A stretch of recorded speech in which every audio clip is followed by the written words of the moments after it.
Assalamualaikum warahmatullahi wabarakatuh.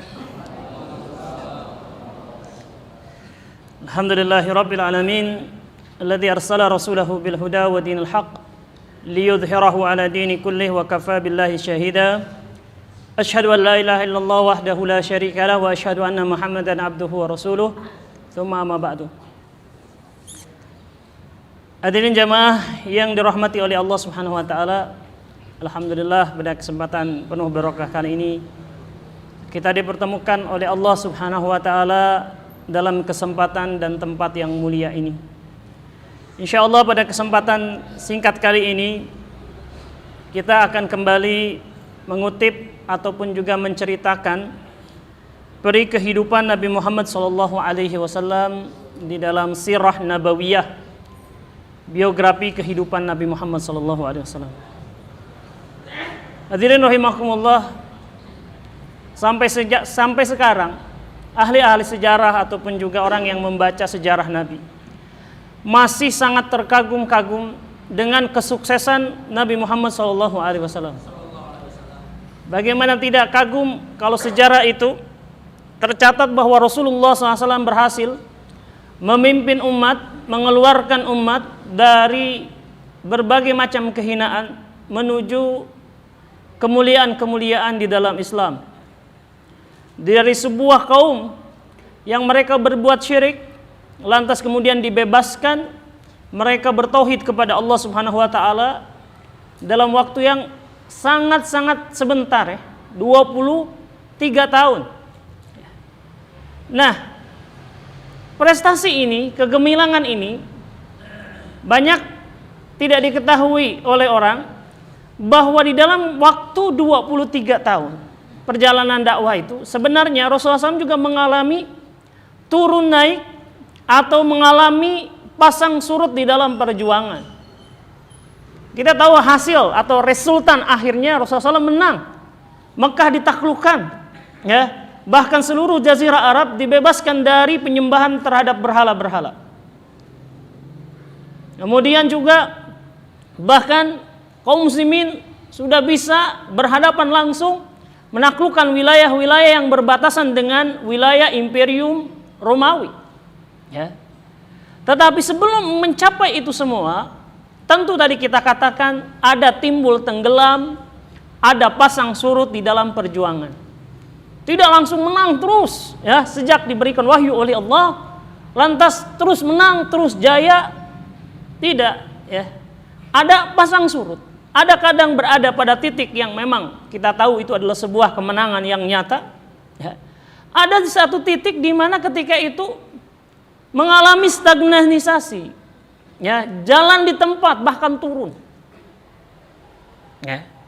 Dan insyaallah ta'ala pada kesempatan kali ini kita akan melihat satu fase turun dalam perjalanan dakwah Rasulullah SAW. Pada tahun ketiga Hijriah terjadi satu peristiwa besar yang disebut dengan Perang Uhud, ya, Perang Uhud. Perang Uhud ini memang orang-orang Quraisy gagal mencapai tujuannya. Oleh karena itu kemenangan atau Perang Uhud ini juga dicatat dalam sejarah sebagai bagian dari kemenangan kaum muslimin. Kemenangannya apa? Karena Quraisy tidak bisa mencapai tujuannya. Dia ingin membunuh Rasulullah, tapi tidak terjadi. Nabi safe, Nabi selamat. Dia ingin menghancurkan Madinah, bahkan orang Quraisy tidak sampai ke Madinah. Ingin menghancurkan orang-orang muhajirin, menarik kembali orang-orang muhajirin, ya, nggak bisa juga. Satu orang tawanan pun gak berhasil orang-orang Quraisy dapatkan dari orang Islam. Sementara orang Islam menawan 2 orang dari Quraisy, ya. Jadi gagal dari segi tujuannya, gitu. Tetapi tetap saja harus diakui bahwa perang Uhud kaum muslimin mendapatkan pukulan yang sangat dahsyat, ya. 70 orang sahabat Rasulullah SAW terbunuh sebagai syahid di dalam peperangan tersebut. Dan banyak di antara 70 orang itu adalah sahabat-sahabat terbaik, termasuk orang yang paling beliau cintai, yaitu Hamzah bin Abdul Muttalib, kakek atau paman Rasulullah SAW, orang yang sangat berjasa di dalam melindungi dakwah ketika di periode Makkiyah. Meninggal dunia. Saking sedihnya beliau dengan kehilangan Hamzah, beliau sampai nggak sanggup bertemu dengan orang yang membunuh Hamzah. Ya. Dan juga sahabat-sahabat yang lainnya. 70 orang. Sampai-sampai mereka, kaum muslimin bertanya, ya, kemana itu para malaikat yang dulu membantu kaum muslimin menang di perang Badar? Ya, karena di perang Badar itu benar-benar kaum muslimin itu mendapatkan kemenangan mutlak. Para malaikat turun, orang-orang kafir Quraisy melihat bagaimana pasukan-pasukan itu. Para malaikat itu turun dari atas langit, mereka memukul siapa saja dari orang-orang kafir Quraisy yang melawan mereka, kakinya nggak napak, kuda-kuda itu nggak menapak, berada di antara langit dan bumi. Suara-suara mereka khas, bukan suara pasukan perang biasa. Ketika kalah di perang Uhud, mereka mempertanyakan kemana malaikat itu. Salah apa kita sampai kita dikalahkan? Jadi sampai turun, ya, derajatnya, semangatnya, ya. Oleh karena itu Allah Subhanahu wa taala mengatakan, "In takunu ta'lamuna fa innahum ya'lamuna kama ta'lamun. Wa tarjuna minallahi ma la yarjun." Kalau kalian merasa tersakiti, merasa kalah, ya, sesungguhnya kekalahan ini juga dialami oleh orang-orang kafir Quraisy pada waktu perang Badar. Ya, jadi kalian nggak sendiri. Perasaan sedih, perasaan terpukul. Mereka juga orang kafir mengalami hal yang sama. Kapan itu waktunya? Dekat waktu kalian kalahkan mereka di perang Badar. Tapi bedanya, wa tarjuna minallahi ma la yarjun. Kalian mengharapkan apa-apa yang ada di sisi Allah. Ya, apa yang ada di sisi Allah, apa-apa yang mereka orang-orang kafir tak harapkan. Apa itu pahala di sisi Allah, kematian syuhada, masuk surga, itu nggak diharapkan orang-orang kafir. Mereka berperang semata-mata adalah kebencian, semata-mata adalah ingin melenyapkan agama Allah Subhanahu wa taala, nggak mengharapkan pahala. Nah, ditambah lagi keadaan ini, perang Uhud, kekalahan perang Uhud ini menyebabkan suku-suku yang lainnya atau pihak-pihak lainnya yang memang membenci kaum muslimin untuk menjalankan ataupun menganggap ini adalah kesempatan, dan mereka menganggap ternyata orang Islam tidak sekuat apa yang kita perkirakan. Mereka menang di perang Badar itu hanya satu kesempatan saja, dan buktinya di perang Uhud mereka dikalahkan. Ketika di perang Badar, orang-orang suku Badui, sebagian suku Badui yang suka merampok, suka memotong jalan, setelah perang Badar itu mereka berhenti, ya, nggak melakukan aksi kriminalnya. Begitu kalah di perang Uhud, mereka melanjutkan kembali perampokan-perampokan mereka. Bahkan mereka menganggap Madinah itu dalam posisi yang sangat lemah, sehingga kemudian mereka merancang serangan kepada Madinah. Jadi ini efek domino, ya, efek yang disebabkan karena kekalahan di perang Uhud, lantas kemudian mereka menyusun strategi untuk menyerang Madinah. Seorang pemimpin suku Bani Hudayl namanya Amir Tufail Al-Hudali, itu kemudian, ya, menyusun strategi bagaimana menghancurkan kaum muslimin. Tapi gagal karena dia keburu, ya, diserang oleh kaum muslimin, sehingga gagal. Gitu. Kabilah-kabilah yang lain juga bersiap-siap. Nah, kemudian hadirin rahimakumullah, ini kondisi yang sangat darurat. Maka Nabi segera mengambil tindakan. Kalau ada suatu kaum, itu mereka sudah merencanakan, sudah mengumpulkan orang-orang, mengumpulkan persenjataan, akan lebih didahului. Sebab lebih dulu diserang. Sebab kalau mereka kemudian bisa berangkat, ya, ini bisa mengumpulkan suku-suku lain yang mempunyai kebencian terhadap Islam. Sehingga kalau mereka sampai di Madinah duluan, ini lebih bahaya. Jadi sebelum mereka berkonsolidasi, dipukul dulu. Itu strategi Rasulullah waktu itu. Nah, kemudian hadirin rahimakumullah, apa yang terjadi dari keadaan gawat darurat seperti itu tidak menghentikan Nabi untuk terus melebarkan dakwah.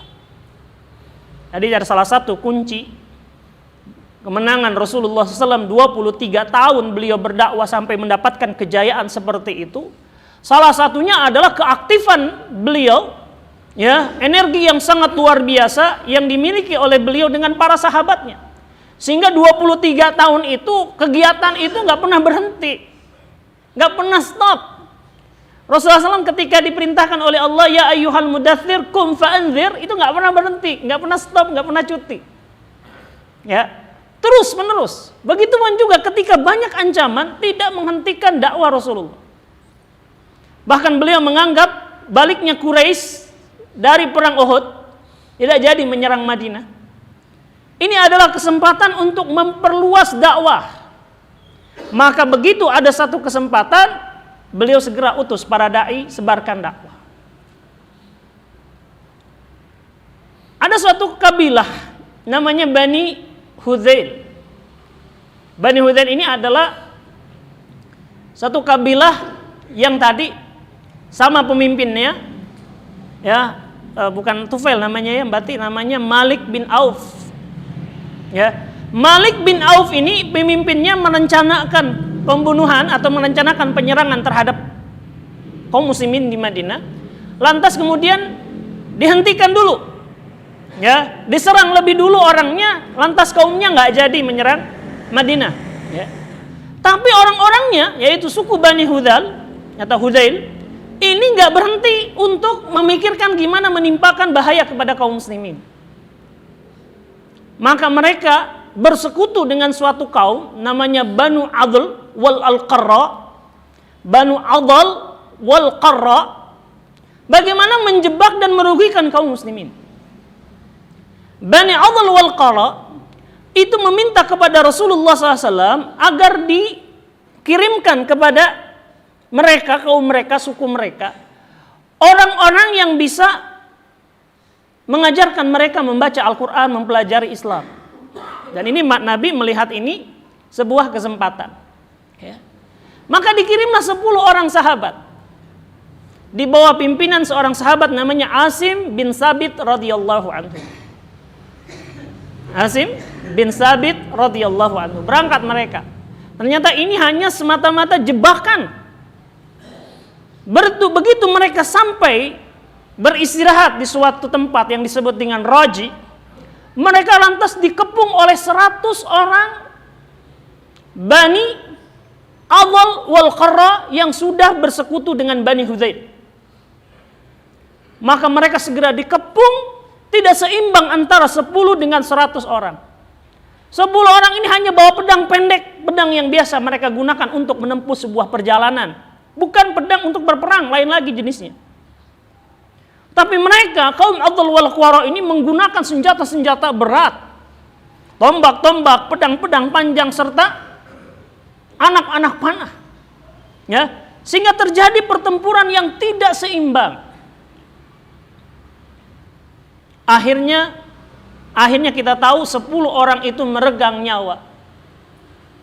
Asim bin Sabit, ya, dari 10 itu 7 orang meninggal dunia langsung.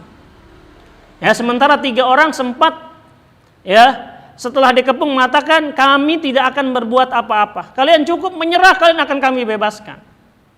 Sementara 7 orang tetap melawan sampai kemudian mendapatkan kesyahidan. Termasuk Asim bin Sabit. Ya, dia berdoa kepada Allah Subhanahu wa taala, ya Allah, sungguhnya aku telah menjaga agamamu di waktu siang, di dalam kehidupan dunia ini. Aku mohon kepadamu, ya Allah, jagalah jenazahku, agar mereka tidak menimbulkan mara bahaya, mereka menimbulkan dan menghinakan jenazahku. Asim bin Sabit ini adalah seorang sahabat, ya, yang ketika di perang Badar itu membunuh tokoh seorang Quraisy, suami seorang tokoh Quraisy, seorang saudagar wanita, pengusaha wanita namanya Sulafah atau Salafah. Ya. Sulafah atau Salafah, dia mengatakan, saya bersumpah tidak akan hidup tenang, tidak akan tidur tenang sebelum saya bisa minum, ya, isi kepala Asim bin Sabit. Dia yakin Asim bin Sabit ini, kalau dia terbunuh di tangan orang Quraisy pasti akan melakukan mutilasi kepada jenazahnya. Dia pasti akan dipotong-potong sebagaimana sumpah Sulafah tadi. Maka dia berdoa kepada Allah, ya Allah, ketika aku hidup telah menjaga agamamu, maka jagalah jasadku ketika aku telah tiada. Dia bertempur dengan gagah berani, lantas kemudian syahid. Meninggal dunia dia. Ya. Orang Quraisy tahu bahwa Sulafah mengatakan siapa yang bisa membawa jasad baik hidup maupun mati Asim bin Sabit, maka aku akan berikan kepadanya 100 ekor unta. Ya, maka mereka segera berburu jenazah Asim bin Sabit untuk diserahkan kepada Sulafah untuk nanti diberikan 100 ekor unta hadiahnya.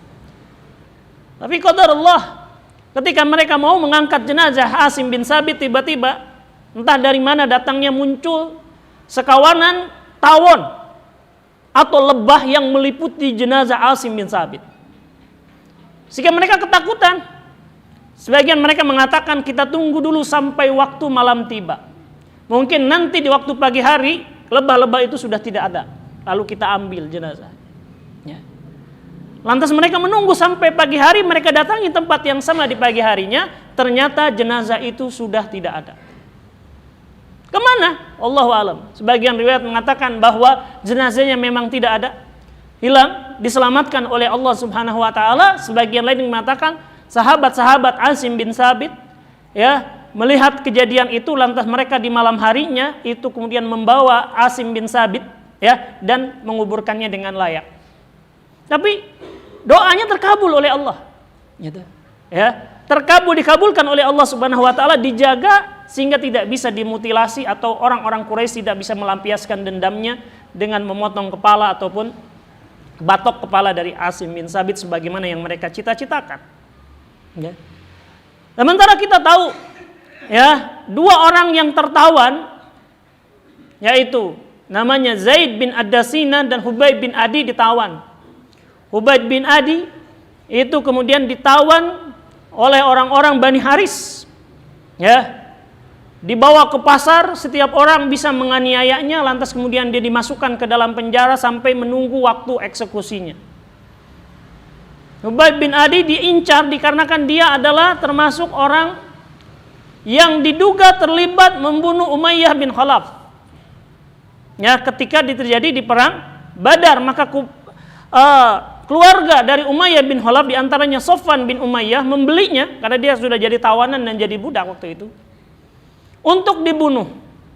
Setelah selesai ya dibayar, kemudian dibawa ke pasar untuk dianiaya. Dia dipenjara di sebuah rumah di Tan'im, beberapa kilometer dari arah luar Mekah. Ya, di Tan'im itu kemudian dia dipenjara dan dipersiapkan eksekusinya. Dia direncanakan dieksekusi dengan cara disalib. Sambil menunggu ada beberapa kejadian, diantaranya bahwa ketika Hubayb bin Adi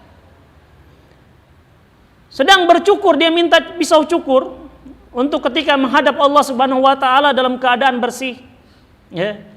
Tiba-tiba ada seorang anak perempuan kecil dari Bani Haris yang lewat di depan penjara Ka'ab bin Malik atau Hubayb bin Adi, ya. Hubayb bin Adi. Maka orang-orang wanita itu, si ibu dari wanita ini berteriak karena khawatir kalau Hubayb bin Adi kemudian menawannya dan menjadikan dia sebagai sandera. Kata Hubayb bin Adi, apakah kalian merasa khawatir dengan apa yang akan aku lakukan dengan pisau dan anak kecil ini? Demi Allah, kami seorang muslim bukanlah seorang pengecut. Ya. Tidak mungkin menjadikan wanita-wanita, menjadikan anak-anak kecil ya sebagai sebuah tameng. Itu adalah sifat kepengecutan yang tidak pernah dikenal di dalam sejarah Islam. Jangan khawatir. Ya. Kata wanita ini, sebaik-baik tawanan adalah Hubayb bin Adi. Ada kesempatan dia untuk bisa menawan atau menyandera seorang anak kecil yang berada di dalam jangkauannya, tetapi dia tidak lakukan. Bahkan aku pernah melihat pada suatu malam, Hubayb berada di dalam penjaranya dan dia sedang menikmati buah anggur.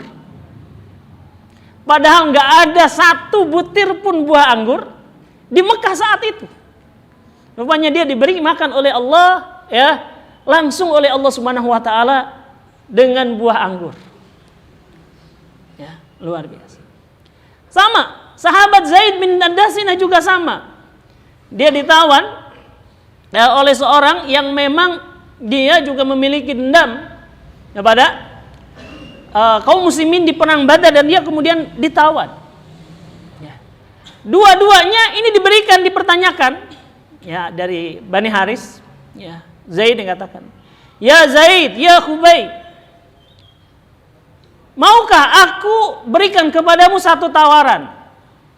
Ya, untuk engkau aku akan kembalikan ke rumahmu, sementara aku kembalikan engkau ke rumahmu, dibebaskan, dan Rasulullah Muhammad SAW menggantikan posisimu.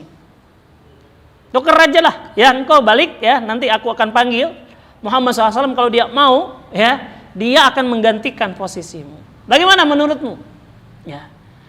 Jawaban Zaid bin Adasina dan juga Khubayb bin Adi hampir sama. Dia katakan, "Demi Allah, wallah, aku tidak ridho. Aku dalam keadaan selamat sekarang, sementara Nabi Muhammad SAW terluka karena menginjak satu duri kecil. Jangankan menggantikan kedudukan saya sebagai seorang yang akan dieksekusi. Saya hidup, saya selamat, sementara beliau terluka sedikit pun aku nggak ridha." Maka kata Abu Sufyan, "Demi Allah, aku tidak pernah melihat orang yang lebih dicintai oleh sahabatnya melebihi kecintaan sahabat Muhammad sallallahu alaihi wasallam kepada Muhammad sallallahu alaihi wasallam." Dan dua-duanya akhirnya kemudian dieksekusi. Khubayb bin Adi dan Zaid bin Adasina meminta sebelum dia dieksekusi, dia melaksanakan ibadah salat sunnah 2 rakaat. Ya, Khubayb bin Adi melaksanakannya dengan sangat singkat. Dia dikatakan, "Demi Allah, seandainya aku tidak menyangka, ya, seandainya aku tidak kepikiran bahwa kalian semua akan menganggap bahwa aku berlama-lama sholat karena takut mati, ya, niscaya aku akan panjangkan sholat." Ya, sebuah keperwiraan, sebuah kegagahan, ya, sebuah kepahlawanan yang luar biasa, nggak takut mati. Dan mereka kemudian dieksekusi sebagai syuhada. Kejadian ini disebut dengan tragedi Raji. Ya. Tragedi yang kedua, dan ini waktunya bersamaan. Nabi menerima kabar tentang 10 orang sahabat yang dieksekusi oleh kaum Adhar dan Qara. Bersamaan dengan beliau menerima kabar 70 orang sahabat juga mengalami hal yang sama. Jadi beliau itu mengutus 10 orang ke Bani Qad, Adal dan Qara, dan 70 orang lagi kepada satu kabilah yang disebut dengan Bani Malik, yang berasal dari wilayah Najd. Kalau antum tahu sekarang negara Saudi itu kita bagi 2. Ada wilayah Hijaz, ada wilayah Najd, ya. Wilayah Hijaz itu Mekah, Madinah, Taif. Biasanya di pinggir Laut Merah. Sementara daratan yang banyak padang pasir yang biasanya dihuni oleh Arab pedalaman yang disebut dengan Arab Badui, itu disebut dengan wilayah Najd. Ya. Nah, ada seorang tokoh mereka namanya Abu Barra Amir bin Malik, atau yang disebut dengan Abu Barra al-Mulasinah.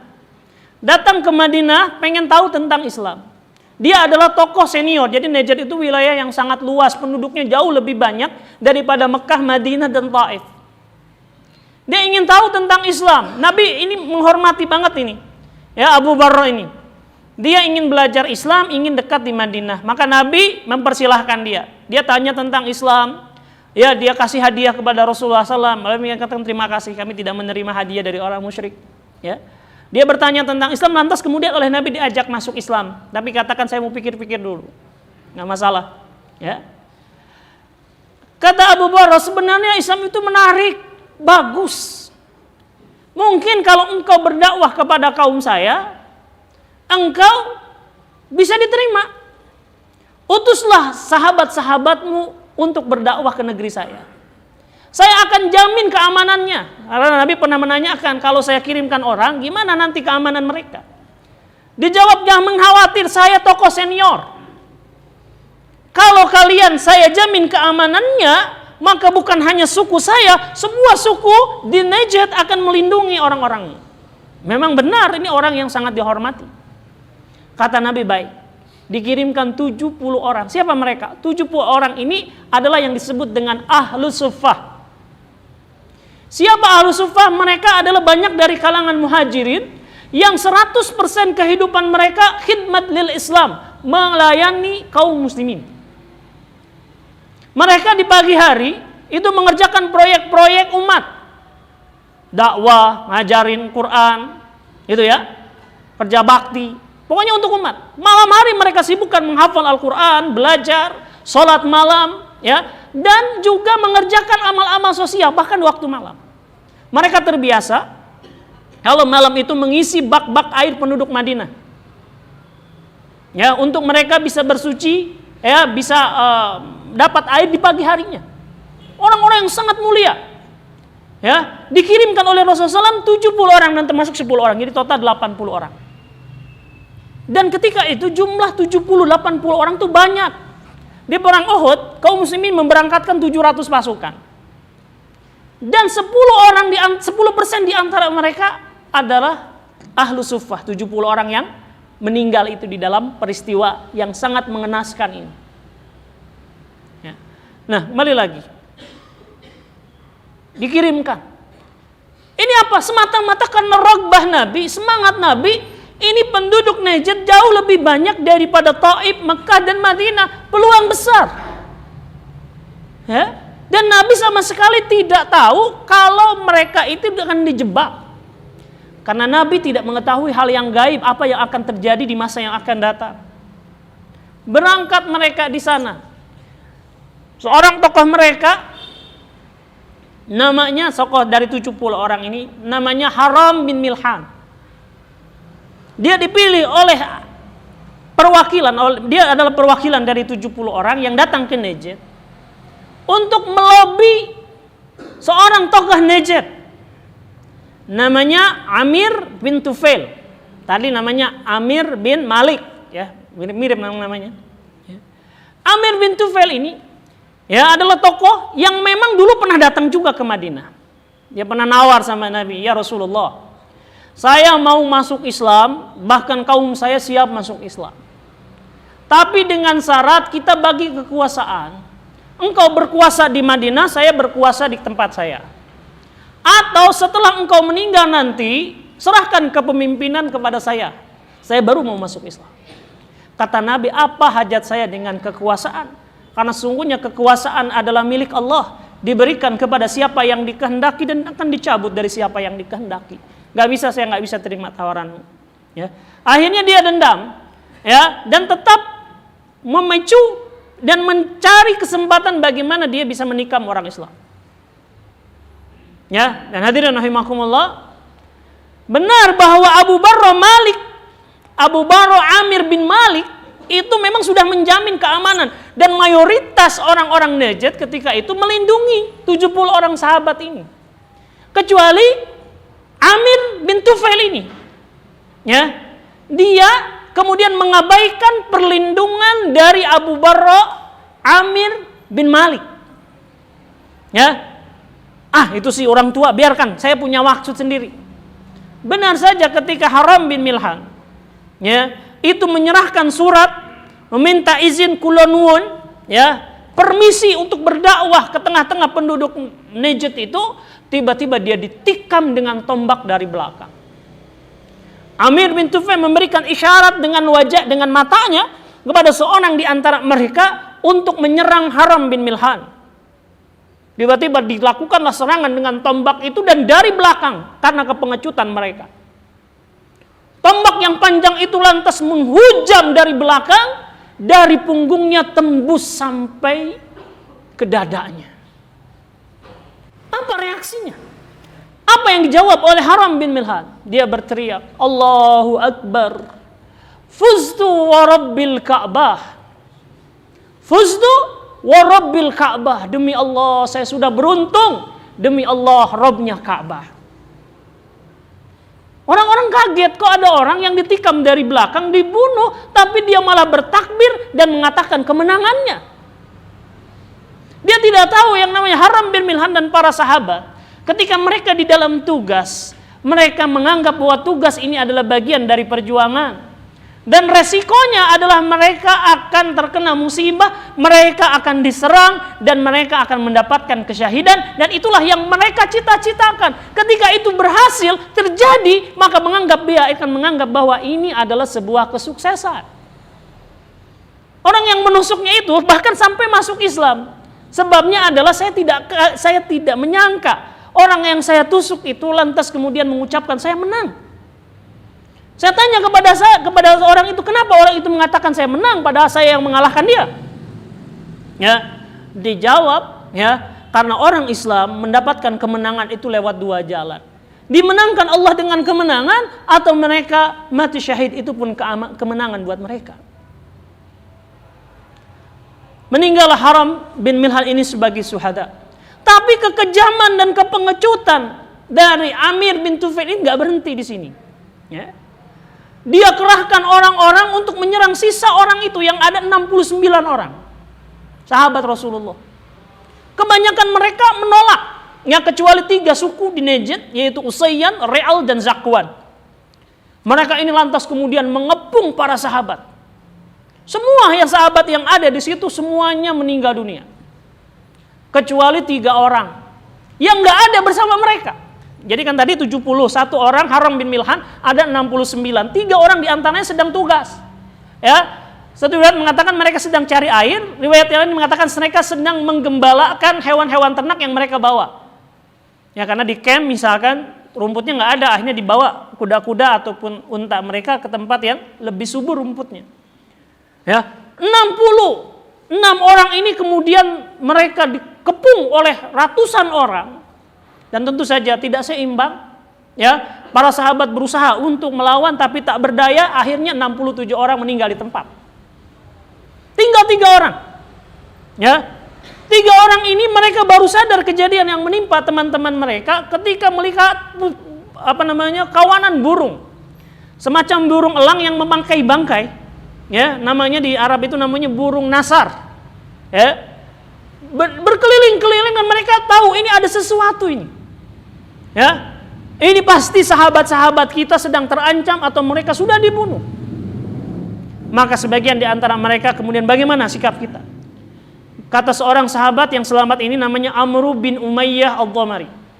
Saya mengidekan agar kita pulang saja ke Madinah. Kita minta tolong, minta perlindungan, minta bantuan kepada Rasulullah SAW. Satu lagi namanya Al-Mundhir, ya, bin Sa'ad. Ini katakan tidak. Ya, saya tidak mungkin membiarkan sahabat-sahabat saya berjuang sendirian. Kalau mereka tidak apa-apa, itulah yang kita inginkan. Tapi kalau mereka diserang, kita tidak bisa sendirian di sini. Jadi apa maksudmu? Kita akan membantu mereka.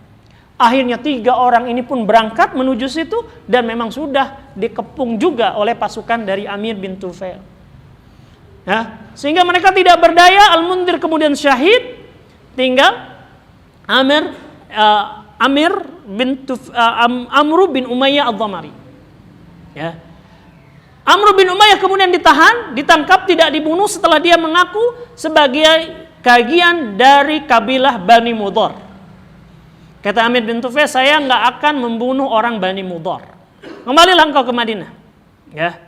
Maka Amr bin Umayyah Ad-Dhamari ini kembali ke Madinah. Di perjalanan dia bertemu dengan orang dari Amir bin Tufail, ngaku sebagai orang dari Amir bin Tufail. Ya. Cuma rupanya 2 orang ini mereka baru datang dari Madinah, bukan datang dari tempat pembantaian para sahabat. Tapi Amr bin Umayyah nggak tahu bahwa mereka baru datang di Madinah dan mendapatkan surat jaminan keamanan dari Rasulullah. Ya. Amr bin Umayyah mengatakan, saya akan membalas apa yang mereka lakukan kepada 70 orang sahabat saya. Ketika 2 orang ini sedang tidur, diserang oleh Amr bin Umayyah sehingga 2 orang ini meninggal dunia. Kaget ketika dia menggeledah jenazah 2 orang itu, ada surat perlindungan dari Rasulullah. Maka dia ke Madinah, ya, dengan penuh acak-acakan hatinya. Temannya meninggal semua dan dia membunuh orang yang tidak bersalah. Kata Rasulullah SAW, jangan khawatir. Adapun engkau tidak sengaja untuk membunuh 2 orang yang mendapatkan perlindungan, ya, kami akan bayarkan diatnya. Ya. Nabi tahu perasaan Amr bin Umayyah, ya, yang sangat berduka, yang sangat terluka, ya, akhirnya Nabi membayarkan. Dan sebagaimana di Madinah, kalau ada orang dari orang Madinah lantas kemudian terlibat, ya, di dalam sebuah pembunuhan dan kemudian dihukum dengan membayar diat, seluruh bagian dari Madinah ini harus membayar diatnya, termasuk orang Yahudi. Dan orang Yahudi juga ditagih oleh Nabi. Nanti peristiwa ini menjadikan orang Yahudi malah kemudian berinisiasi ataupun juga menjebak Nabi untuk dilempar batu halu. Tahu batu halu?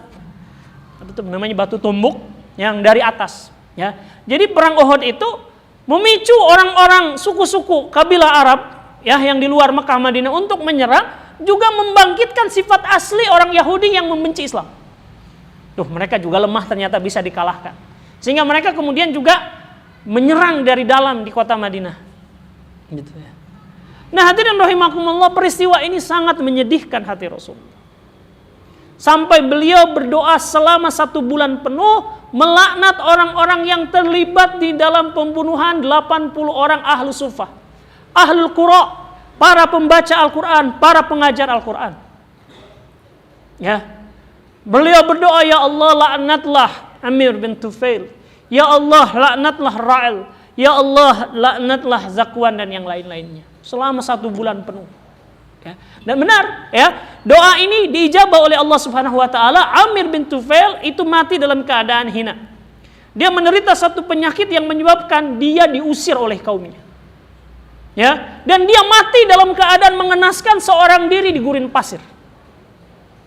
Ya, itulah kehinaan yang Allah berikan kepada seorang yang sangat memusuhi, ya, kaum muslimin di dalam kehidupan dunia, apalagi di akhirat kelak.